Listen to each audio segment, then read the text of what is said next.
Buenos días, compañeros y maestro. El día de hoy nos toca presentarles el tema genética forense. El equipo está conformado por Araceli Martínez Ricardes, Carla Guadalupe Martínez Domínguez, Laura Michelle Islas Rodríguez y su servidora Paulina Sampaio González. Bien, la ciencia forense va a involucrar la generación de resultados científicos que son jurídicamente válidos, tales como son la genética forense. La genética forense se basa primordialmente en el principio de la huella genética, ya que toda persona tiene una combinación genética única e irreversible. Como bien lo sabemos, así seamos o tengamos gemelos, nuestro gemelo no va a contar con las mismas huellas dactilares que nosotros. Bien, el ADN proporciona esta identidad biológica a los individuos y se puede analizar por diferentes métodos moleculares. Estas moléculas se encuentran en muestras biológicas como son la saliva, el semen, la sangre, pelos y restos de piel debajo de las uñas de las víctimas. El fin de los estudios del ADN forense es comparar el ADN recuperado a partir de la evidencia física. Todo esto se va a realizar con el desarrollo de técnicas de biología molecular, ya que estas van a permitir un análisis exhaustivo del ADN contenido en estas muestras. Y pues básicamente lo que se pretende hacer en este tipo de estudios es comparar el ADN que se recuperó a partir de la evidencia física con la de los sospechosos. En la actualidad, la genética forense estudia el polimorfismo o la variabilidad genética humana aplicada a los siguientes problemas judiciales. Como primer punto está la investigación de la paternidad. Estas pruebas se hacen para la resolución de algún reclamo o exclusión de una reclamación por parte de la madre o el hijo. En criminalística se va a realizar en casos de asesinatos, agresiones y delitos sexuales tales como la violación. Para el caso de la identificación se va a realizar en restos de cadáveres o personas desaparecidas. Si todos estos perfiles genéticos fueran almacenados en una base de datos, estos serían de gran ayuda para formar un banco de datos genéticos, ya que de ser así, estos podrían utilizarse en un futuro para la investigación de algún delito y que de esta manera se contara con más recursos y no fuera tan tardado el proceso. También en México el desarrollo de la genética forense y un banco como tal de datos genéticos facilitaría la investigación y la resolución de muchos casos relacionados con la identificación humana. Ahora bien, ¿qué es el ADN o como también es conocido, ácido desoxirribonucleico? El ADN es una biomolécula que se encuentra en el interior de la célula. Esta célula contendrá toda la información necesaria para constituir a un individuo completo. El ADN es un componente imprescindible de cada célula en el ser humano. Este no va a cambiar en ninguna célula del cuerpo del individuo. En todas sus células va a ser de misma manera, ya sea en la sangre, en el semen, en la saliva, en todas. Prácticamente todos los seres vivos tienen como portador de la información genética al ADN. Esto a excepción de los retrovirus como el virus de inmunodeficiencia humana. El ADN y sus aplicaciones forenses. Bien, como ya lo mencioné con anterioridad, cada ser humano contiene una combinación única e irreversible de este material genético, lo que será de gran ayuda ya que en un hecho delictivo siempre el responsable dejará algún rastro biológico, el cual va a poder identificarse por medio del análisis de su ADN. De esta manera podrá llegarse al esclarecimiento de los hechos. Todo esto gracias a los avances en la genética forense que se han aplicado a lo largo del tiempo. Y debido a que solo se requieren muestras pequeñas de este material biológico, Esto lo hace un método preciso y más efectivo. Esta reciente herramienta que tiene sus bases en lo que es la genética clásica, la química, la bioquímica, la estadística y la biología molecular. Ocupa también uno de los lugares más importantes en los juicios donde se trata de identificar o relacionar evidencias entre el acusado, la víctima o el lugar de los hechos. El lugar de los hechos y el levantamiento de indicios. Uno de los diversos puntos importantes es la llegada de las muestras al laboratorio para su procesamiento, pues esto juega uno de los eslabones más importantes, que esto viene a unir dos fragmentos de lo que es la cadena de investigación criminal, puesto que para todo el estudio preliminar llevado a cabo en el lugar de los hechos es uno de los primeros puntos, y por otro punto tenemos el análisis científico que se hace en el laboratorio forense, puesto que es evidente que pese al potencial que tiene la prueba, en el estado que llegan los indicios biológicos al laboratorio es de suma relevancia y crucial, puesto que si los indicios no llegan o no han sido bien recogidos o conservados, la posibilidad del rendimiento del análisis se reduce al mínimo, puesto que con ello se recomienda que la recogida de indicios se pueda hacer de consumo cuidado y mantenimiento de la cadena de custodia, puesto que es fundamental para que los indicios no pierdan su valor probatorio. Tipo de indicios utilizados para el análisis genético forense. La sangre. La sangre puede tener diversas características, como puede ser derramada o lanzada, vertida o proyectada, babeada o arrojada, puesto que ella es uno de los indicios más valiosos, el rastro más importante que puede encontrarse en el lugar de los hechos, y juega un papel de suma relevancia,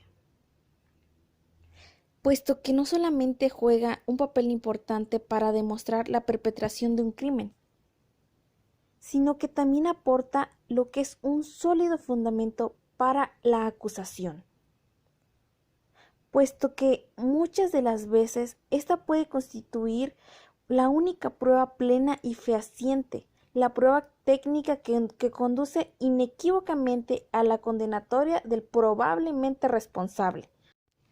La imagen hematoscópica.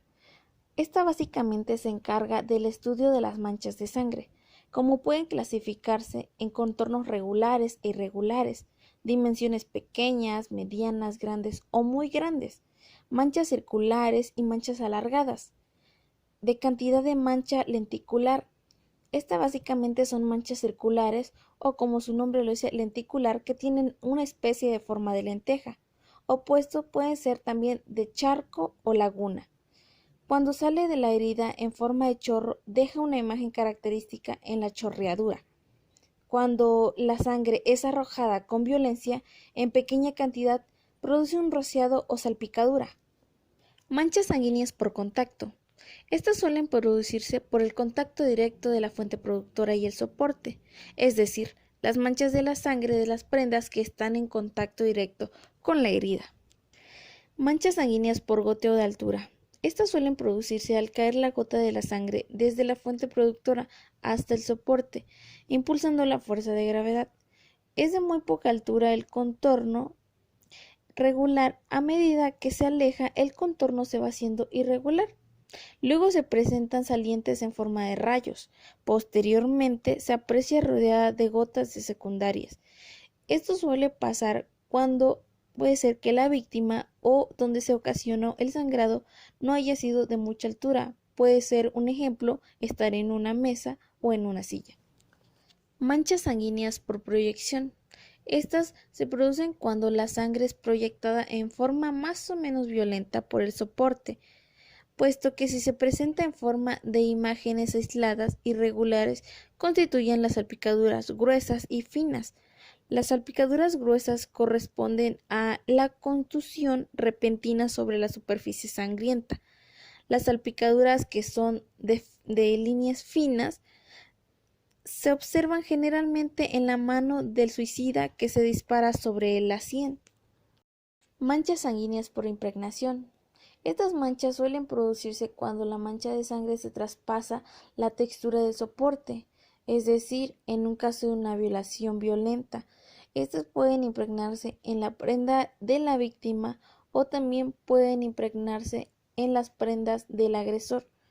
O bien puede ser que se hayan percatado que los indicios puedan encontrarse en alguna prenda que el agresor haya utilizado para secar la sangre. Manchas sanguíneas por limpiamiento. Esta se produce cuando hay intento de limpiar la escena, o bien cuando la superficie se ve enjuagada. Semen. El semen aplica principalmente cuando se trata de delitos sexuales. El esperma se puede encontrar como mancha o fluido sobre las ropas, sobre el propio sospechoso o sobre la víctima. Pelo. Este cubre casi toda la superficie cutánea, presentando variaciones de color, cantidad y longitud, según la región anatómica, el sexo y la raza. Su forma es generalmente cilíndrica. El bulbo reviste un gran interés médico-legal y criminalístico. La presentación de este hace posible diferenciar un pelo caído de uno arrancando espontáneamente. Al igual, este contiene la información genética, ADN, que permite una individualización segura y directa. Dentro del conjunto de pelos que tengan bulbo, existen algunos que son mejores que otros para los estudios de ADN, por lo que es necesario realizar una selección previa a la analítica molecular, simplemente visualizándolos al microscopio. Los pelos que aún se encuentran en fase de crecimiento presentan bulbo activo rico en células y por ello son idóneos para los estudios de ADN. Los pelos caducos no presentan tal actividad y por ello no se obtienen resultados positivos en los análisis. La parte más alejada del cuero cabelludo está formada por células que tienen ocupado su citoplasma totalmente por una proteína estructural llamada queratina, que da su forma al pelo. Por lo tanto, en esta zona distal, las células carecen de núcleo y de ADN. Pero sin embargo, en la zona proximal, bulbo o raíz, el pelo presenta células nucleadas, totalmente activas, que contienen ADN. Piel. La piel protege la red de músculos, huesos, nervios, vasos sanguíneos y todo lo que hay dentro de nuestro cuerpo.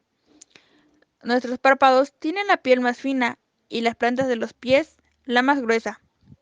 Los cadáveres es difícil obtener una muestra hemática. Por lo tanto, en esta se analiza principalmente los órganos, ya que son los que tardan más tiempo en descomponerse. Huesos. Se ha demostrado que el ADN es más estable en el hueso compacto y por ello es preferible recurrir a este tipo de muestras en la identificación de cadáveres. Asimismo, en los cadáveres, los cuales ya están en proceso de putrefacción, los restos óseos son útiles para obtener ADN. De esta manera, las células óseas que se obtienen de este tipo de indicios son las que se encuentran en donde hubo más actividad celular, ya que son los que tienen mayor contenido de ADN. Los huesos con abundante médula son el fémur, la tibia, húmero, esternón o costilla. Los dientes ofrecen una estupenda fuente de ADN. La corona anatómica del diente está recubierta por un tejido inherente, duro, acelular, dominado esmalte. Saliva. La saliva es un líquido de la cavidad bucal producido por las glándulas salivales transparentes de viscosidad variable, compuesto principalmente por agua, sales minerales y algunas proteínas. Esta en sí no presenta contenido celular, pero la saliva se encuentra en un medio lleno de células epiteliales. Estas células se desprenden y llegan a formar parte de la saliva. Manejo de los indicios biológicos. Debido a que las muestras biológicas extremadamente pequeñas pueden ser usadas como evidencias, se debe poner especial atención en la contaminación cuando se identifiquen, coloquen y preserven las muestras para estudios de ADN. Las muestras pueden estar contaminadas cuando el ADN de otras fuentes se mezclan con el ADN revelante relacionado con el caso. Este tipo de contaminación se produce por la presencia en la escena del delito o en el cuerpo de la víctima de indicios biológicos no relacionados con los hechos y pueden ser anterior o posterior a la producción de los mismos. Al igual, otras muestras en las que también es frecuente que exista una contaminación previa a los hechos son las tapicerías, alfombras, fundas de asientos en los coches, etc. Por ello, es muy importante establecer el valor de los indicios recogidos en este tipo de muestras y de los resultados obtenidos a partir de ellos. La contaminación biológica anterior a los hechos se debe a la presencia de material biológico humano previo a la producción del delito, por lo que es inevitable que son muestras en las que su propia función suelen encontrarse restos de células epiteliales, manchas de sangre, sudor, etc. También en el cuerpo de la víctima podemos encontrar material biológico anterior a la producción de los hechos. Por ejemplo, es posible que una persona que sufre una agresión sexual haya mantenido relaciones consentidas previas, por lo que podemos encontrar restos de semen anteriores a la agresión. De igual forma, es relativamente frecuente ver en la escena del crimen a familiares fumando o a testigos reproduciendo los hechos o tocando las pruebas. Y para evitar la contaminación es fundamental aislar rápidamente la escena del delito y mantener a los familiares y testigos fuera de ella. Sin embargo, este tipo de contaminación también puede estar producida por personas que colaboran en la investigación y que de forma accidental o por desconocimiento dejan indicios en el lugar de los hechos o en el cuerpo de la víctima. También son susceptibles a este tipo de contaminación los indicios líquidos y los órganos y restos de tejidos blandos. Este tipo de muestras deben mantenerse y enviarse refrigeradas al laboratorio para evitar que se establezcan o se desarrollen los procesos de putrefacción. Existen precauciones generales que se deben adoptar durante los procesos de levantamiento y durante el envío de los indicios. Siempre que se manipula material biológico, es prudente asumir que este tipo de material puede ser una posible fuente de infección o que puede contener patógenos peligrosos para las personas. Las precauciones básicas que se deben adoptar para la protección del personal son sencillas, por ejemplo, usar guantes, mascarillas y ropa protectora, evitar estar ingiriendo alimentos o estar fumando en las zonas donde se esté realizando la recogida de las muestras. También es importante utilizar material desechable y cuando sea posible utilizar material estéril. También existe una serie de precauciones básicas que se deben adoptar a fin de que las muestras tengan la debida protección. Entre esta serie de elementos encontramos usar guantes limpios que deban cambiarse con frecuencia, usar mascarilla, usar bata y otro tipo de ropa protectora como gorra, calzado, etcétera, cuando sea necesario. Es importante evitar hablar, toser o estornudar sobre las muestras. También es importante utilizar instrumental desechable, es decir, de un solo uso, siempre que sea posible o si no es posible, utilizar instrumental pero que se esté limpiando frecuentemente.